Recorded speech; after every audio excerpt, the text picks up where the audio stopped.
Hey everyone, Coach Heather here, Renov8 Fitness. You hear it all the time. Listen to your body, right? Right now I'm in the cool down of my run today. And I'm glad I got it done earlier because it was cooler. Not cool, still in the high 70s, but with the breeze feels fabulous. But you know what? How do you know when to listen to your body?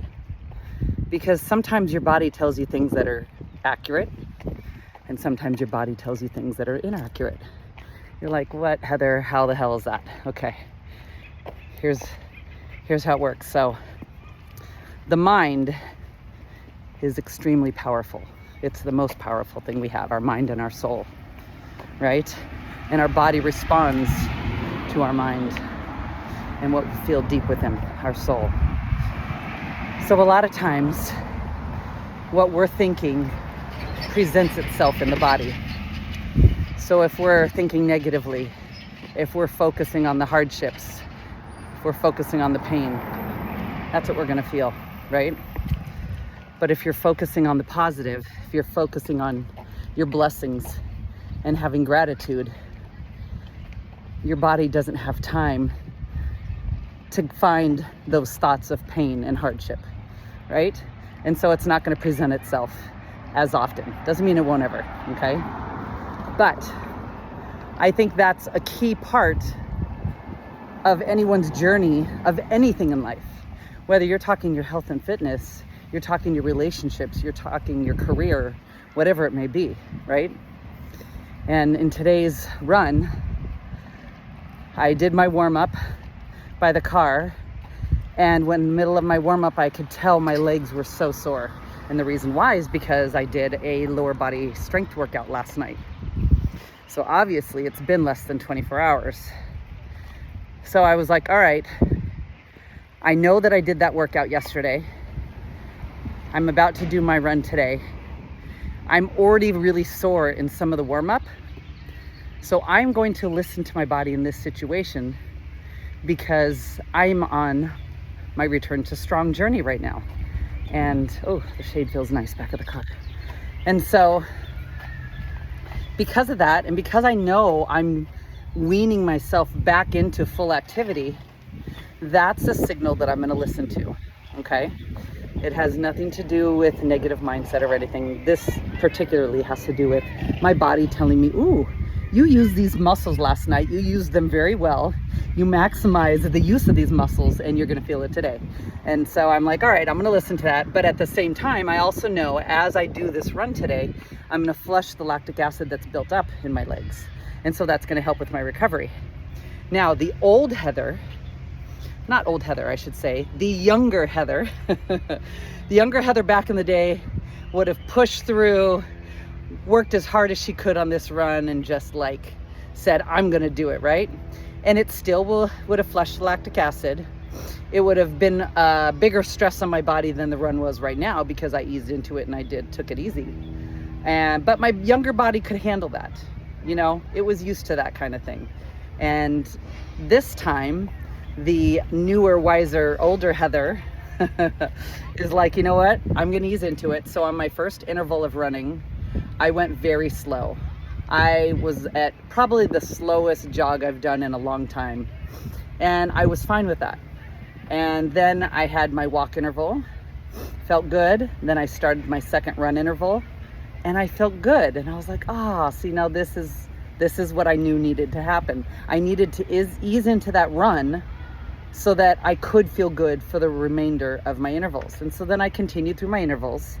And yes, towards the end of the seventh, seventh interval, yeah, I'm getting a little tired, a little fatigued, so it might have slowed down a little bit, but that's okay.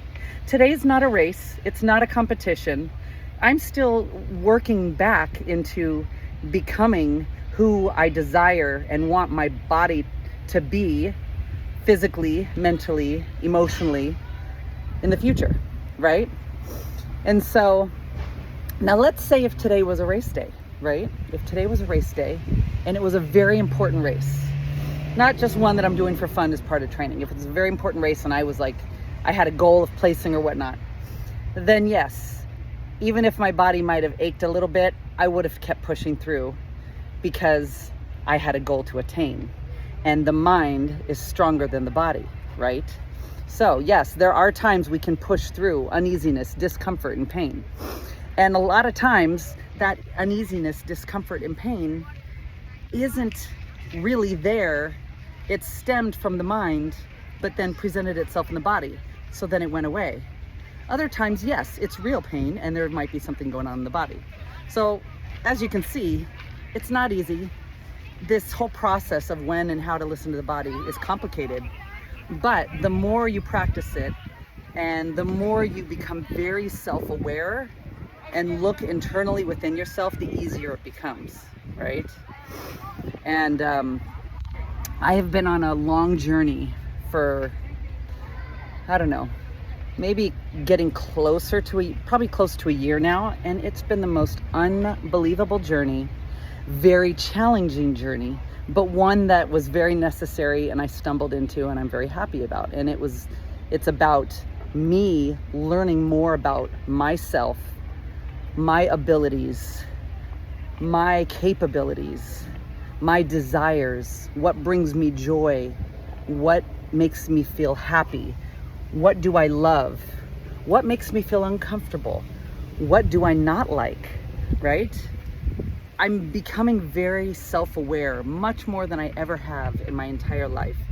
And it's made this journey absolutely unbelievable. Now, it doesn't mean it's been easy. It's been very challenging.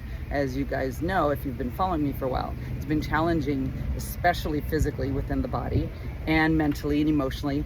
But a lot of the pain and the suffering and the injuries that I have been enduring for the last handful of years have been signs being thrown at me to make a change, because I wasn't heading down the right path, right?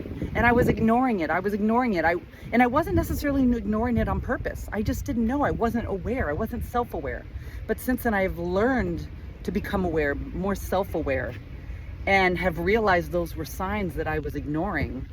And now that I am paying attention to those signs, everything that would normally have made me angry, upset, made me felt very uncomfortable, or maybe might have caused pain, is not doing so any longer, because my mindset has changed. And it's been absolutely unbelievable. And the progress that I've made in every aspect of my life, in my business, personally, with my relationships with people, emotionally, mentally, spiritually. I mean, just the gratitude that I have each and every day to wake up feeling happy and alive, and grateful that I have a body that moves, and grateful that I'm back out on the trails again and running and loving it, and grateful that I do what I love each and every day, helping people really discover their true selves. And one way I do that is through health and fitness, but there's many other ways that I do that, right? So I tell you, this journey has been unbelievable. And I want and urge you guys to really start listening to yourself. What are the messages you're telling yourself in your mind and in your head? Are they positive? Are they negative? What are you dwelling on? Because what you focus on and what you dwell on is what's going to manifest in your life. If you're focusing on the negative, you're focusing on the pain, if you're focusing on what you don't have, you're going to stay there, because that's going to be what reality becomes. The subconscious mind is very powerful. So instead, focus on what lights you up, what brings you joy, what makes you feel gratitude, and act and feel and live as if you already have and do everything that you love. And it will happen. But it takes time. You have to have faith, and you have to have patience. All right, guys, I hope this inspired you today. If so, comment below. Bye.